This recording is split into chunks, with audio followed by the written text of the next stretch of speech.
ញោមដល់ឆ្ងាយមានចង្អារមិនយុទ្ធពីមុនគេថាស្រឡាញ់តែរូបខ្ញុំនេះក្បាលខូចថាលើខ្ញុំគោថាវាមិនដូចពីមុនក៏ព្រឹកតែពេលនេះរូបខ្ញុំមិនចិត្តធ្ងន់ថាជីវិតពីមុនវាខុសពីឥឡូវជីវិតខ្ញុំពេលនេះទេវតាជាអ្នកតម្រូវកំណត់ឲ្យខ្ញុំទៅឋានមានផ្លូវខ្ញុំប្រើឆាជីវិតទៅមុខនេះជាសំពៅ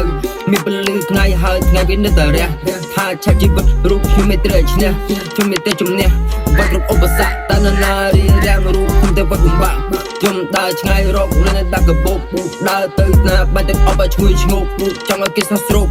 ដូចជាមហូបឲ្យសេលន់ថាលុយទៅកកកោកខ្ញុំបាទ LMAO official ចេញមកលើកនេះសង្ឃឹមថាបងប្អូនស្គាល់ខ្ញុំជាអ្នកលេខភ្លេងតាន់សម័យតួបត់ចាប់ពីដើមខ្ញុំជាអ្នកឆ្នៃខ្ញុំជាអ្នកប្រឹងរកកម្រៃនៅតាមពីតូចទោះមកខ្ញុំវាប៉ុណ្ណឹងបលពូចតែខ្ញុំនិយាយតូចថាចិត្តនឹងខ្ញុំវាធំតបពីទៅពេលនេះរូបខ្ញុំនៅមានបងឆើតផឹកនឹង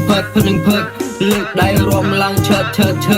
នាងឡើងលើកដៃបកដៃបយថាភ្លេងមួយនេះយើងរំឲ្យហើយមើលបងខាងនោះក៏អត់មានសង្សារមើលបងខាងនេះក៏អត់មានសង្សារបាញ់និយាយច្រើននាំអត់សាច់ការតោះយើងនាំគ្នាដល់ទៅរកស្នេហា I wanna dope ផាទៅជឿចាជីវិតពេលនេះខ្ញុំមកចាយលុយរៀលជួយជាអ្នកឌីលរូបជួយជាអ្នកខៀលតណាឆ្លើយពណ៌នឹងវាអន្តពេលខ្ញុំដើរឆ្ងាយមានជាង100ម៉ាយជីវិតពេលនេះរូបជួយក៏មិនស្ដាយលើសល់ដូចជាច្រើនជាមួយកោះជាមួយកាយខ្ញុំធ្វើឲ្យដឹងព្រមប្រាប់រួចហើយឆាជីវិតពេលនេះពិតជាលុយអស់ចា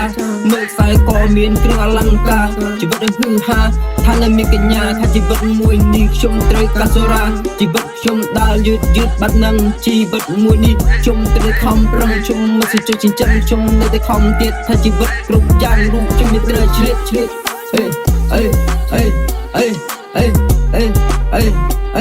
អេ